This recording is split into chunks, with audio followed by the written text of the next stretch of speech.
Bonjour à tous et bienvenue sur le podcast Cardano français. J'espère que vous allez bien et que votre fin de semaine commence en beauté. Alors aujourd'hui, pas de chart sur Cardano ou sur Bitcoin. Je vous parle de comment investir parce que vous avez été plusieurs justement à m'écrire et à me demander des vidéos sur les différents projets qui sortent dans l'écosystème de Cardano.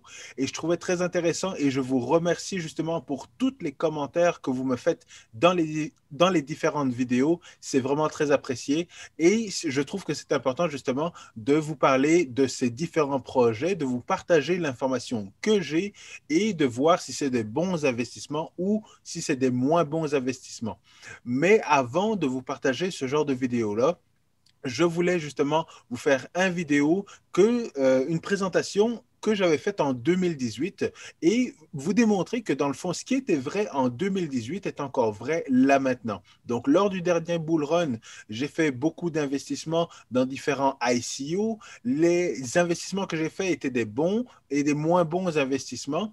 Mais j'ai appris depuis ce temps-là et justement, j'ai fait cette présentation pour la partager à certaines personnes et là, je vous la partage avec vous aujourd'hui. Donc, si vous aimez toujours le contenu de mes vidéos, n'oubliez pas de smasher bien fort le bouton like, abonnez-vous à la chaîne YouTube et partagez l'épisode avec le plus de monde possible. Je vais vous apprendre à pêcher avant de vous apprendre et avant de vous partager les différentes informations sur les différents projets dans lesquels j'investis. Alors, on commence tout de suite avec la présentation. C'est parti. Comme je vous le disais, il y a différentes présentations que j'ai faites dans ma carrière, mais la présentation que je vais vous montrer, qui s'appelle Hodl, est une présentation que j'ai faite depuis 2018 et je ne l'ai pas éditée depuis ce temps-là. Donc, ça vous démontre, dans le fond, que j'ai vraiment pas touché au matériel, mais je vais vous démontrer que ce qui était vrai en 2018 est encore vrai aujourd'hui et on commence tout de suite. Alors, qu'est-ce qu'il y a dans ma tête lorsque je cherche à investir? Ce qu'il faut savoir, dans le fond, c'est que le premier conseil avant d'investir, c'est de faire ses propres recherches. C'est extrêmement important, justement, de ne pas suivre ce que je vais vous donner comme information et d'investir à l'aveugle. Mais c'est important de faire vos propres recherches pour développer, justement, un sentiment de confiance par rapport à votre investissement.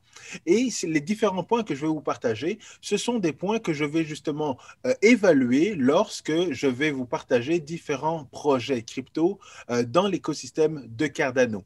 Alors, ce qu'il faut savoir en premier lieu, c'est est-ce que le projet dans lequel vous voulez investir, est-ce que le problème est un problème actuel et est-ce que la solution est une solution à un problème actuel ou si c'est un problème futur. Donc, si c'est un problème futur, ça se peut justement que le projet n'aboutisse pas ou qu'il y ait ou que ce ne soit pas un bon investissement parce que le problème n'est pas réel et parce que dans le fond, différents investisseurs ne vont pas voir l'intérêt d'investir maintenant alors que le problème est un problème futur. Il y a beaucoup de projets en 2017 qui étaient des problèmes futurs, des solutions à des problèmes futurs.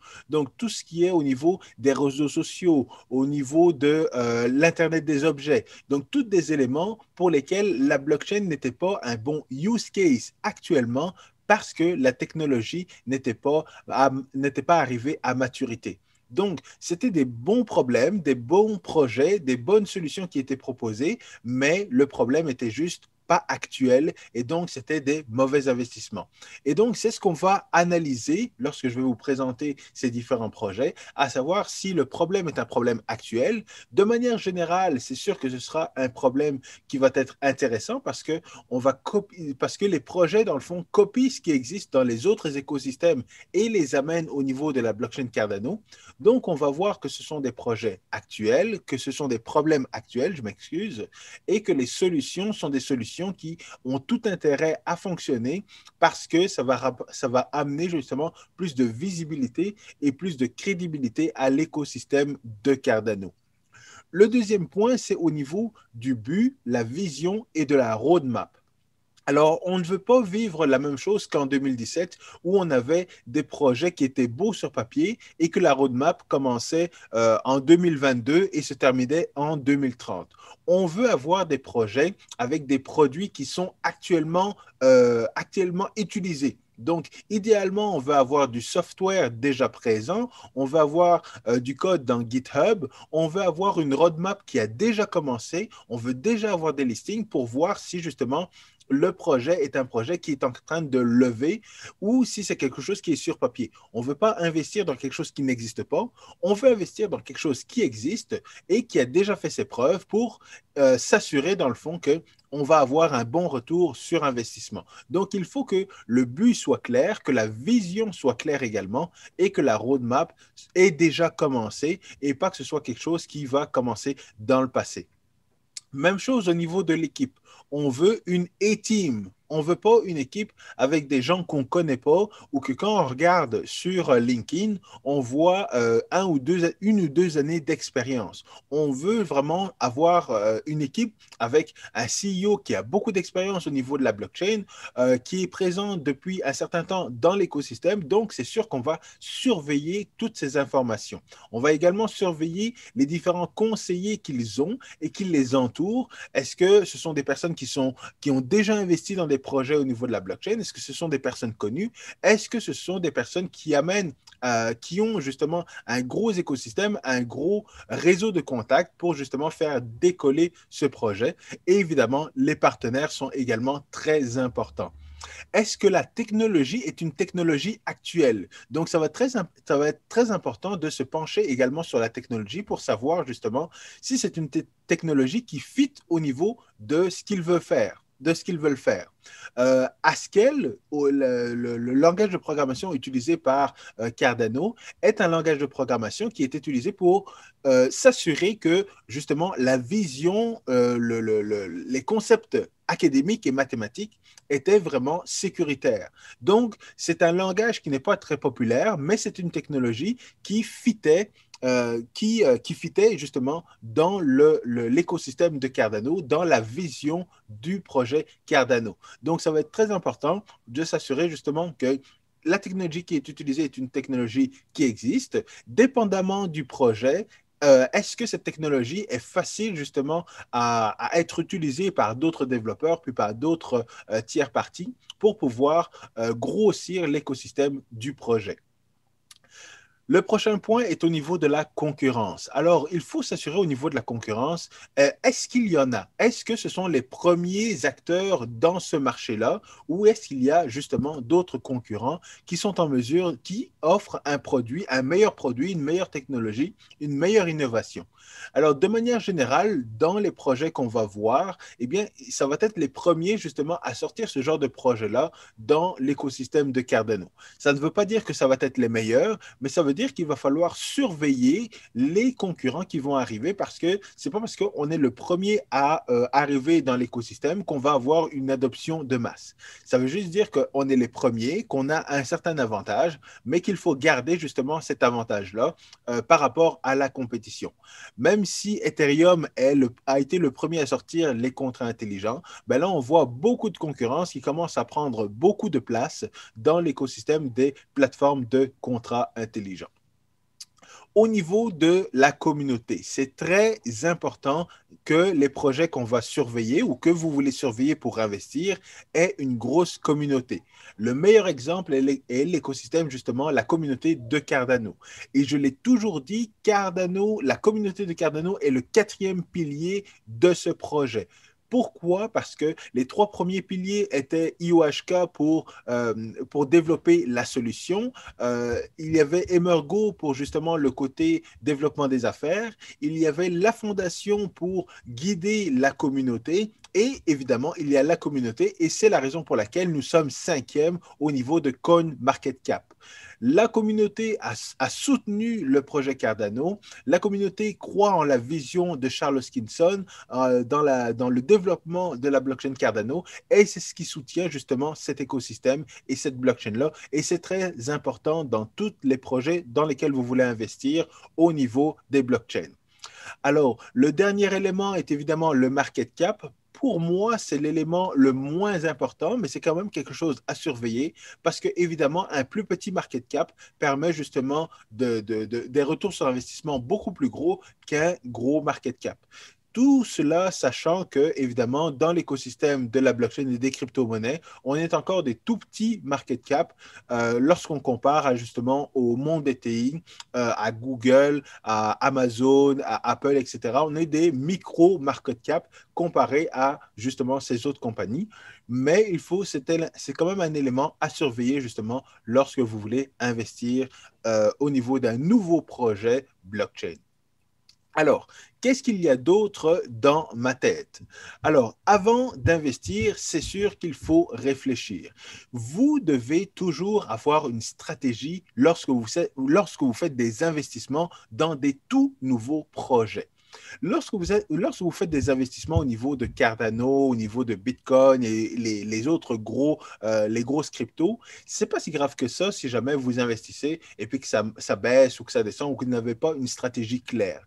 Mais lorsque vous investissez dans des nouveaux projets, il faut savoir, il faut avoir un plan A, un plan B, un plan C, un plan X, Y, Z. Évidemment, vous allez toujours avec le plan A, vous stickez au plan A, et si jamais il y a un problème, vous passez au plan B et vous revenez rapidement au plan A. Mais à tout moment, vous devez toujours savoir ce que vous allez faire. Vous ne pouvez pas investir dans un projet, un nouveau projet, et se dire, oh, j'investis et ça va me donner un retour sur investissement. C'est ce que j'ai fait en 2017 et croyez-moi, j'ai perdu énormément d'argent en faisant ça. Je n'ai pas surveillé mes différents investissements, je n'ai pas fait les devoirs, je n'ai pas fait mes devoirs, je n'avais pas l'information que je suis en train de vous transmettre. Donc, croyez-moi sur parole, avoir une stratégie est l'élément le plus important avant d'investir. Tout ça parce que, évidemment, vous voulez maximiser vos profits et minimiser vos pertes, bien évidemment. Donc, avant d'investir, c'est intéressant de pouvoir libérer justement des différents profits que vous avez faits au niveau des cryptos. Si vous êtes dans les cryptos depuis un certain bout de temps, eh bien, c'est intéressant de revendre certains profits que vous avez faits au niveau de Bitcoin, Cardano ou d'autres crypto-monnaies et de prendre une partie de ces profits pour les réinvestir dans des plus petits, pardon, de les réinvestir dans des plus petits projets. Malheureusement, ce n'est pas quelque chose que je suis à la lettre. Donc, ce point-là de libérer des cryptos pour pouvoir réinvestir dans des plus petits projets, ce n'est pas un point que je suis à la lettre. Et la raison est simple. C'est tout simplement parce qu'au Canada, lorsque on vend et qu'on achète, il faut déclarer au niveau des impôts. Donc, je n'ai pas le goût de déclarer à chaque fois que je vends et à chaque fois que j'achète une nouvelle crypto. Donc, c'est pour ça que je mets à chaque fois du nouvel argent. Je fais rentrer de nouveaux investissements et j'achète avec l'argent, avec les devises que j'ai déjà. Les placements que j'ai, je les garde. Je ne les vends pas parce qu'encore une fois, chaque fois que je vends, je dois déclarer au niveau des impôts et ça ne m'intéresse pas. Donc, c'est pour ça que les placements, je ne les vends pas, mais je réinjecte de l'argent pour pouvoir acheter lorsqu'il y a un crash, lorsqu'il y a un nouveau projet intéressant ou lorsque je sais qu'il va y avoir un nouveau listing sur un exchange. Alors, évidemment, avant d'investir, n'investissez pas sous le coup de l'émotion. C'est la pire chose que vous pouvez faire lorsque vous pensez que vous avez manqué le bateau et que vous voulez rapidement investir. C'est très mauvais. Lorsque vous êtes stressé parce que ça crache ou parce que quelqu'un vous a dit quelque chose, c'est évidemment très mauvais. Donc, n'investissez pas sous le coup de l'émotion. Il faut que vous réfléchissiez, que vous ayez votre stratégie, que vous sachiez qu'est-ce que vous allez faire, quand est-ce que vous allez vendre, quand est-ce que vous allez vendre, quand est-ce que vous allez acheter. Tous les éléments que je vais vous partager dans cette vidéo, vous devez les avoir en tête lorsque vous investissez pour avoir justement le plein contrôle sur vos émotions. Et évidemment, étant donné que vous investissez dans des nouveaux projets, c'est important de réévaluer votre portfolio régulièrement. Et quand je dis régulièrement, c'est vraiment régulièrement. De s'assurer que vous êtes toujours à l'aise avec l'investissement que vous avez fait. Et si jamais, dans le fond, vous avez des profits ou que vous avez des pertes, toujours réévaluer dans le fond votre portefeuille global et savoir si vous gardez vos positions ou si vous rebalancez si vous vendez pour remettre dans des projets plus, si vous augmentez dans le fond votre bague de Cardano ou de Bitcoin, peu importe, mais c'est important de suivre toujours l'évolution de votre portfolio avant d'investir. Alors, qu'est-ce que j'ai d'autre dans ma tête que je veux vous partager? Quand est-ce qu'il faut acheter? Le meilleur moment pour acheter, c'est lorsqu'il y a des préventes ou des ventes privées. Alors, ce genre de situation-là était souvent présent lors des ICO. Actuellement, c'est beaucoup moins le cas. Il y a beaucoup moins de projets qui vous proposent justement d'acheter en prévente ou en vente privée pour la simple et bonne raison que le marché a grossi, puis le marché a beaucoup maturé. Et donc, il n'y a plus personne qui veut investir en prévente. Beaucoup de personnes maintenant comprennent qu'il faut y avoir un projet réel, il faut avoir créé une communauté, etc. Avoir déjà des clients avant justement de proposer des coins et aux personnes d'investir. Mais à l'époque, les préventes et les ventes privées étaient le meilleur moment justement pour aller acheter des coins parce que c'était la situation où les coins étaient le moins chers et avaient le plus gros potentiel de pouvoir avoir un gros retour sur investissement.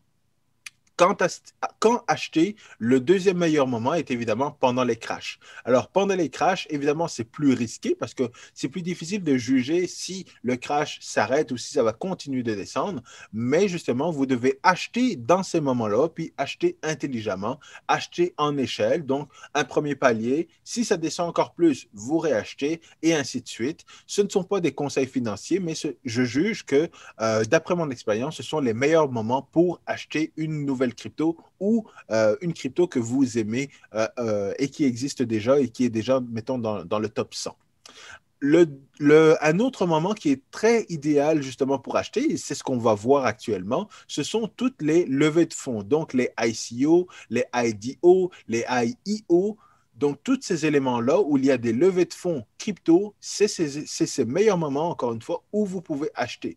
Évidemment, c'est plus risqué parce qu'il y a beaucoup plus de choses à évaluer. Il faut être alerte parce que généralement, ces moments-là passent extrêmement vite. Tout le monde est très agressif pour pouvoir justement avoir une part du gâteau parce qu'encore une fois, ce sont des moments où les coins sont le moins chers. Mais ce sont des très bons moments également pour acheter. Les premiers listings également sont très intéressants, plus risqués parce que justement, lorsqu'on a un premier listing sur un exchange, généralement les gens vendent, donc on a un crash. Et justement, ce premier listing qui est un moins bon moment pour acheter devient un excellent moment parce que lorsqu'il y a le crash, ça devient un très bon moment pour acheter. Et évidemment, le moment le moins bon pour acheter, c'est lorsque le marché est au top.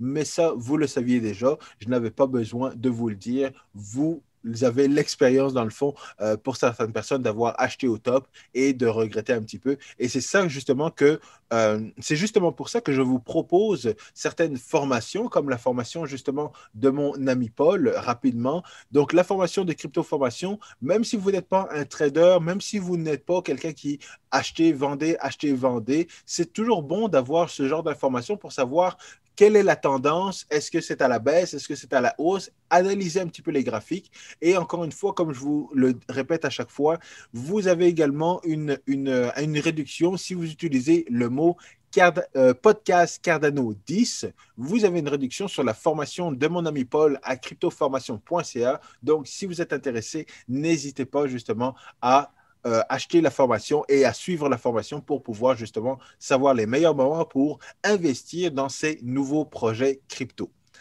Alors, je reviens à la présentation.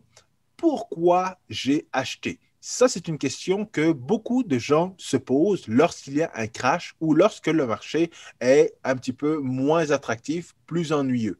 Lorsqu'il y a moins de mouvements au niveau du Bitcoin et des crypto-monnaies, les gens se demandent pourquoi j'ai acheté, est-ce que je devrais vendre ou est-ce que je devrais réacheter? Alors, généralement, vous allez sur des projets. Généralement, je conseille aux gens de suivre l'information dans les groupes Telegram. Je trouve personnellement que les groupes Telegram, les groupes sur Twitter également, sur Twitter, l'information est une bonne information pour justement encourager les gens à garder leur investissement.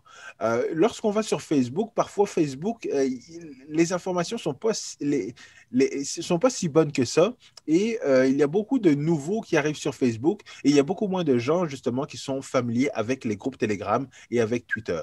Mais dans le fond, une fois que vous êtes dans une situation de stress un petit peu, avec un crash, avec des moments comme là maintenant où certaines personnes perdent 30% dans leur investissement, eh bien, ils se questionnent et savoir justement pourquoi j'ai acheté, ça peut vous aider justement à garder votre investissement et à garder la foi sur vos investissements. Donc, les meilleurs moments où, dans le fond, les meilleures raisons pour lesquelles vous devez vous rappeler pourquoi vous avez investi dans un projet, vous devez savoir parce que c'est un bon projet à la base. Un bon projet avec énormément de potentiel. Exactement comme le projet Cardano. Lorsque j'ai investi dans le projet Cardano en 2017, je savais que c'était un bon projet. Je savais qu'il y avait beaucoup de potentiel. J'avais vu la vision de Charles, j'avais vu l'équipe du tonnerre qu'ils avaient, j'avais vu la technologie et je me suis dit, ce projet-là, même lorsqu'il y a un crash, même en bear market, je vais continuer à investir et je vais garder justement les coins que j'ai investis et justement, ça a payé. Pourquoi? Parce qu'encore une fois, c'était un bon projet, le développement était à long terme, il y avait une belle roadmap et même si justement il y avait du retard ou quoi que ce soit, c'est pas grave. Tout était clair et ça me gardait justement confiant dans mon investissement. Donc, le développement de la roadmap à long terme devrait justement vous encourager à ne pas vous dire que même s'il y a un crash à cause justement du FUD ou des informations dans les médias qui sont moins bonnes par rapport à d'autres choses que votre projet, vous devez justement vous rappeler que la roadmap est une roadmap à long terme. Donc, ce n'est pas maintenant que je vais avoir un retour sur investissement. Et même s'il y a du FUD, même s'il y a des mauvaises nouvelles, ça n'impacte pas justement le travail que l'équipe est en train de faire. Un autre élément, justement, pour savoir pourquoi j'ai acheté, c'est un élément qui est beaucoup moins encourageant. Donc, c'est quelque chose que je n'encourage pas, justement, au niveau de l'achat pour un gain à court terme. Ça, c'est évidemment quelque chose de moins certain et qui est moins bon au niveau de vous rassurer lorsqu'il y a un crash. Pourquoi? Parce que vous avez acheté, vous voulez rapidement avoir un retour sur investissement, vous voyez qu'il y a un crash et là, vous vous demandez, ben, est-ce que je garde mon investissement ou pas? Pourquoi? Parce que vous avez calculé sur du court terme, ce qui est la pire chose à faire lorsque vous voulez investir dans un nouveau projet. Donc, acheter pour un gain à court terme dans un nouveau projet, c'est très souvent casse-gueule et je ne le conseille pas. Tout comme acheter parce que quelqu'un vous l'a conseillé. Parce que moi, je vous l'ai conseillé, vous achetez, et puis là, vous êtes stressé, il y a un crash, vous ne savez pas quoi faire, et vous vous demandez pourquoi j'ai acheté, est-ce que je devrais revendre? Non, parce que Quentin me l'a conseillé, ou oui, parce que Quentin me l'a conseillé. C'est un très mauvais conseil à suivre, et c'est une très mauvaise raison justement pour investir dans un nouveau projet. C'est encore une fois quelque chose que je ne conseille pas. Alors, qu'est-ce qu'il y a d'autre dans ma tête? Qu'est-ce qu'il y a d'autre dans ma tête? Lorsque vous investissez, vous devez avoir encore une fois votre stratégie, comme je vous le disais, et vous devez savoir quand est-ce que vous allez vendre et justement profiter de ce retour sur investissement. Alors, le meilleur moment pour revendre une crypto que vous avez depuis longtemps, donc je parle des cryptos comme Bitcoin, Ethereum, Cardano, etc., c'est vous voulez vendre lorsque vous allez pouvoir investir dans un projet qui va vous donner un meilleur retour sur investissement. C'est évidemment le meilleur moment pour vendre vos cryptos. Évidemment, si jamais vous vendez parce que vous voulez vous acheter une voiture, un chalet, une nouvelle maison ou peu importe quoi, ben, ce sont des bons moments pour vendre, évidemment. Ce sont pas des ventes qui vont vous rapporter un meilleur investissement, mais ce sont des ventes qui vont vous permettre de vous faire plaisir. Et évidemment, on ne vit qu'une seule fois, fait que profitez de vos profits pour vendre, pour vous faire plaisir à votre famille et pour justement rêver un petit peu. On n'est pas en crypto pour rester en crypto parce que justement, il faut profiter un petit peu de la vie. Donc, mais si jamais vous voulez vendre, généralement, on vend parce qu'on veut réinvestir dans des plus petits projets qui ont justement un meilleur, là, je m'excuse, je regarde mon micro, mais des projets qui ont un potentiel d'avoir un meilleur retour sur investissement. Un autre moment pour vendre, c'est lorsque justement vous voyez qu'il y a un changement au niveau du projet où vous avez une perte de confiance. Donc, évidemment, si vous avez une perte de confiance au niveau du projet, que là, vous êtes plus sûr parce que des membres clés de l'équipe ont quitté, parce que finalement, la vision n'est plus claire, où il y a beaucoup de changements, où l'écosystème, les tendances ont changé, c'est peut-être le bon moment pour vendre, pour ne pas justement perdre votre investissement et parce que vous n'avez tout simplement plus confiance au niveau du projet. Donc, à ce moment-là, c'est un bon moment pour vendre parce que sinon, vous allez le regretter lorsque, justement, vous allez réaliser que votre crypto, justement, a perdu tout intérêt, a perdu toute la communauté, etc. Donc là, vous allez évidemment regretter. Le moment où c'est le moins intéressant de vendre, c'est lorsque vous voyez que l'équipe accumule des retards, donc des retards sur la planification. Et le projet Cardano est le meilleur projet pour ça. Si les fondamentaux sont toujours là, ce n'est pas parce qu'il y a des retards au niveau du développement, au niveau de la roadmap, que c'est un bon moment pour vendre. Pourquoi? Parce que 99% des projets en informatique sont en retard au niveau du développement. Croyez-moi, je fais des projets de développement en informatique depuis 15 ans et il n'y a jamais un projet qui s'est déroulé comme sur des roulettes, que tout a été bien du début à la fin. On a accumulé des retards, on les a rattrapés, finalement on a livré à temps. Et le meilleur exemple que je peux vous donner, c'est Apple. Lorsque Apple annonce des retards parce qu'ils n'ont pas la bonne couleur, parce qu'ils n'ont pas assez de iPhone en stock ou pour X et Y raisons, même s'ils livrent le iPhone en retard, vous allez acheter le iPhone lorsqu'il va sortir.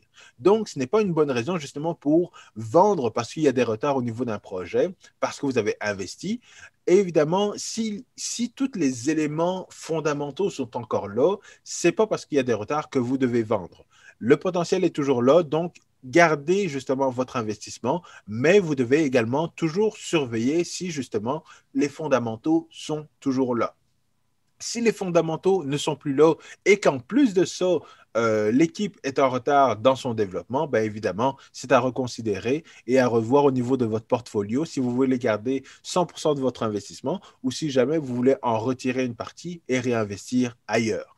Et évidemment, le pire moment pour vendre, c'est sous le coup de l'émotion, comme je vous l'ai déjà dit, sous la frustration, l'impatience ou quoi que ce soit, là, quand vous êtes dans cet état-là, fermez votre ordinateur, allez respirer un petit peu, revenez par la suite avec une nouvelle stratégie. Comme je vous le disais, il y a la stratégie numéro un. Si vous êtes au niveau de vos émotions et que vous n'avez plus quoi faire, allez respirer un petit peu, regardez le plan B, le plan C, vous passez au niveau de, vous exécutez ces plans-là et puis vous revenez à votre plan A parce que toute l'énergie que vous devez avoir doit être sur le plan A et pas sur les autres plans. Les autres plans sont juste des béquilles au cas où quelque chose arrive, mais vous devez toujours avoir votre stratégie principale et vous devez rester accroché à cette stratégie-là. Alors, qu'est-ce qu'il y a d'autre dans ma tête? Qu'est-ce qu'il y a d'autre dans ma tête? Quand, quand est-ce que c'est le meilleur moment pour vendre? Le meilleur moment pour vendre est évidemment lorsqu'il y a une bonne nouvelle au niveau d'un produit, au niveau d'une mise à jour de la roadmap, au niveau de, comme on dit en anglais, non, buy the rumor, sell the news. Donc, comme je vous l'avais démontré la semaine dernière, vous devez commencer à penser à vendre maintenant qu'on est en train de construire un momentum d'ici l'arrivée de Google. C'est très important. Faites ça parce que justement, lorsque la news arrive, comme on l'a vu, comme je vous le montrais la semaine dernière, la dernière phase qui était Shelly, lorsque Shelly est arrivé, on a eu un crash et c'était le meilleur moment pour acheter. Ce n'était pas le meilleur moment pour vendre. Le meilleur moment pour vendre, c'était avant que Shelly arrive et c'est encore une fois la même chose à ce niveau-ci. Quoique, comme je vous l'ai expliqué, ce sont deux phases qui sont très différentes. Donc, est-ce qu'on va avoir le même crash parce que justement, là, on est en train de bâtir un écosystème, parce que là, les contrats intelligents arrivent.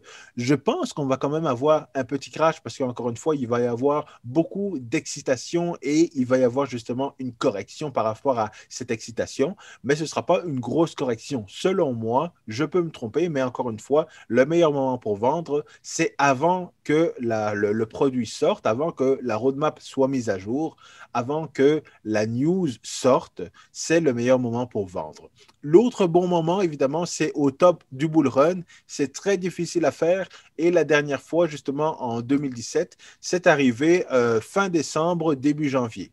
Et là, on est en train de reproduire un petit peu la même tendance que dans les derniers bull runs. Donc, c'est probablement d'ici la fin de l'année qu'on va arriver au top, mais il n'y a aucune certitude de ce côté-là. Je vais vous tenir évidemment informé du développement du bull run et justement vous donner des pistes, des tuyaux pour pouvoir identifier le sommet du bull run pour que vous soyez prêt à vendre et à exécuter votre stratégie comme vous l'avez planifié. Évidemment, les moins bons moments pour vendre, c'est lorsque vous perdez de l'argent et que vous revenez kiff-kiff. Donc, si jamais vous aviez investi à un niveau, il y a un crash, ça descend plus bas, et puis que vous revenez kiff-kiff, ça, c'est le moins bon moment pour vendre. Pourquoi? Parce que si les fondamentaux sont encore les mêmes et que vous avez la même foi, la même conviction que le projet est un bon projet, lorsque vous revenez kiff-kiff, ça veut juste dire que vous revenez à zéro et qu'il y a encore le potentiel pour que vous montiez plus haut et que vous ayez un meilleur retour sur investissement. Donc, si jamais vous perdez de l'argent et que vous revenez à votre valeur initiale, pour moi, selon moi, c'est le moins bon moment pour vendre. Même chose lorsque vous perdez plus que 30%. À plus de 30% de pertes, si les fondamentaux sont encore bons, là, selon moi, ce n'est pas le bon moment pour vendre. Pourquoi? Parce que, encore une fois, vous perdez beaucoup trop d'argent et vous êtes mieux d'attendre que ça remonte pour pouvoir vendre. C'est moins pire, justement. C'est pour ça que vendre moins 30% est plus bas que vendre lorsqu'on revient kiff-kiff. Donc, il est mieux de patienter, d'attendre que ça remonte, que ça revienne, justement pour pouvoir vendre et au moins ne pas perdre de l'argent.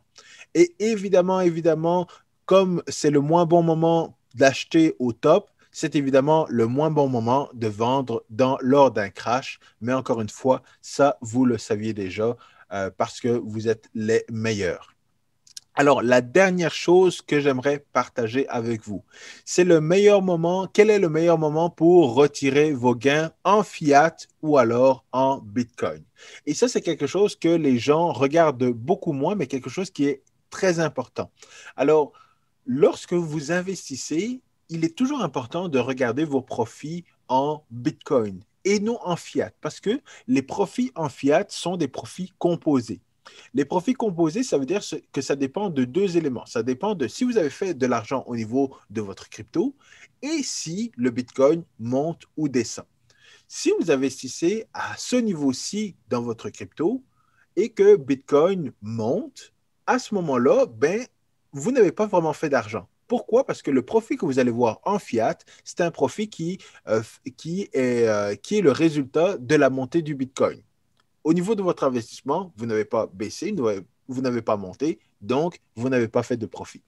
Si jamais, au niveau de votre investissement en crypto-monnaie, vous descendez et que Bitcoin monte, encore là, ce que vous devez comprendre, c'est que même si vous voyez quelque chose de positif dans votre portefeuille, au niveau de votre rendement, vous êtes en train de perdre de l'argent. Pourquoi? Parce que vous avez perdu de l'argent parce que votre investissement a baissé, Bitcoin a monté, donc en fin de compte, c'est comme si vous n'aviez pas gagné, c'est comme si vous étiez resté à égalité et même que vous avez perdu de l'argent. Le meilleur moment pour retirer vos gains en devise, c'est lorsque votre crypto monte et que Bitcoin monte. À ce moment-là, vous allez être riche comme Crésus parce qu'encore une fois, vous profitez d'un gain au niveau de votre crypto et d'un gain au niveau de Bitcoin. Donc, c'est le meilleur moment. Et à ce moment-là, vous devez surveiller justement ces éléments-là pour vous dire c'est le meilleur moment pour vendre. Un autre bon moment, c'est lorsque vous avez un profit en crypto et que Bitcoin est en train de baisser. À ce moment-là, la stratégie à appliquer, c'est de vendre votre crypto pour aller chercher du Bitcoin. Là, vous allez aller chercher beaucoup plus de Bitcoin. Et lorsque vous attendez que Bitcoin monte, vous avez un double profit. Pourquoi? Parce que votre crypto est monté, vous avez acheté du Bitcoin moins cher. Et lorsque Bitcoin monte, vous avez un double profit. Vous avez votre profit au niveau de votre crypto-monnaie et le profit en Bitcoin. C'est encore mieux que si les deux montent et que vous retirez vos gains. Donc ça, ce sont des éléments qui sont très importants à surveiller et qui étaient vrais en 2018, mais qui sont vrais encore une fois là maintenant. Et d'autant plus parce que vous allez acheter des cryptos qui vont être beaucoup plus volatiles, beaucoup plus risqués. Donc, c'est pour ça que je vous partage cette information-là, parce que une fois que vous mettez en pratique une fois que vous mettez en pratique les différents éléments que je vous ai partagés, cela ne devient plus des risques, mais ça devient des risques calculés. Ça devient des investissements calculés et non plus des investissements risqués. Je termine là-dessus pour aujourd'hui. Comme je vous le disais, je voulais vous apprendre à pêcher avant justement de vous donner l'information sur les différents projets de l'écosystème Cardano. Merci pour tous les commentaires que vous me laissez, tous les projets que vous voulez que j'analyse pour vous. Je vais le faire sans problème et c'est ce que je faisais déjà personnellement. Mais je trouve ça intéressant justement de vous partager cette information-là parce que ce sont des projets dans l'écosystème de Cardano et il y a des belles pépites qui vont vous permettre justement d'avoir un plus gros retour sur investissement que juste d'investir dans EDA, qui est évidemment une valeur sûre. Une dernière chose que je voulais préciser, que je voulais vous préciser, ne pensez pas que vous allez devenir riche du jour au lendemain. Alors, ça, c'est une réalité que beaucoup de YouTubeurs ne vous partagent pas. Beaucoup de YouTubeurs ne vous disent pas qu'ils ont vécu beaucoup de bull run et de bear market avant justement d'être riches et d'être millionnaires. Personnellement, ce que je veux vous partager, c'est ma vraie histoire. Donc, moi, quand j'ai commencé à investir, je suis passé à travers un bull run et je n'ai pas vendu au sommet du bull run. Mais quand il y a eu le crash, c'est là que j'ai commencé à investir parce que je savais que les bull run et les bear market fonctionnent en cycle. Donc, j'ai vu le bull run, je suis arrivé en haut, je n'ai pas vendu, je suis arrivé en bas et là, j'ai sorti mon argent personnel pour remplir mes bagues et doubler la capacité de mes différents investissements en crypto. Et c'est pour ça qu'actuellement, lorsqu'on est en bull run, eh bien, là, je suis très, très bien parce que j'attends d'être au sommet pour pouvoir investir et pour pouvoir vendre, je m'excuse, et lorsque je serai au sommet et que je vais vendre, et qu'on va avoir un autre bear market, là, je vais me faire plaisir et remplir encore une fois mes bagues 2 fois plus qu'une.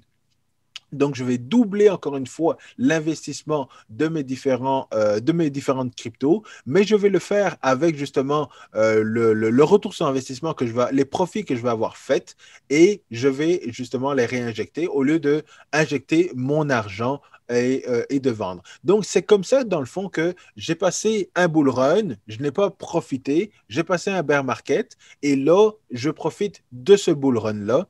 Il va y avoir le prochain bear market et comme on le sait, les cycles sont aux 3 à 4 ans. Donc, d'ici 2025-2026, on devrait avoir un autre bull run et c'est là justement que l'investissement que je vais avoir fait lorsque je vais remplir mes bagues dans le bear market, je vais encore avoir un plus gros profit justement lors du prochain bull run.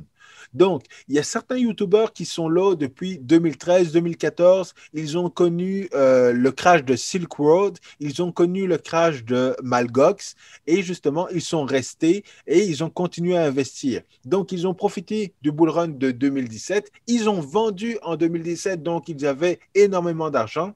Lorsqu'il y a eu le bear market, là, ils ont rempli leur bague exagérément, ils en ont profité et là, ils commencent justement à être beaucoup plus à l'aise maintenant qu'ils sont dans un nouveau bull run. Pourquoi? Parce qu'ils ont vendu au sommet en 2017 et là, ils sont riches comme Crésus en 2021.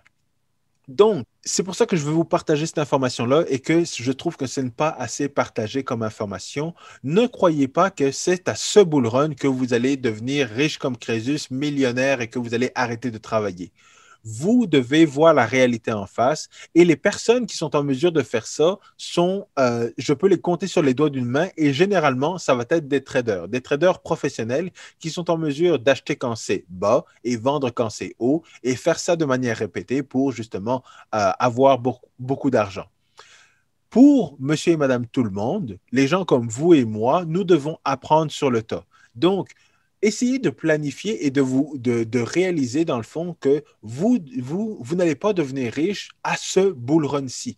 Ça se peut que vous devez attendre jusqu'au prochain bull run, justement, pour vivre le bear market, continuer à être présent, à investir et profiter du prochain bull run pour justement avoir beaucoup plus d'argent et devenir un nouveau millionnaire. Donc, c'est vraiment l'information que je voulais vous partager parce que c'est vraiment la réalité et que je trouve que cette réalité-là n'est pas partagée assez dans la communauté.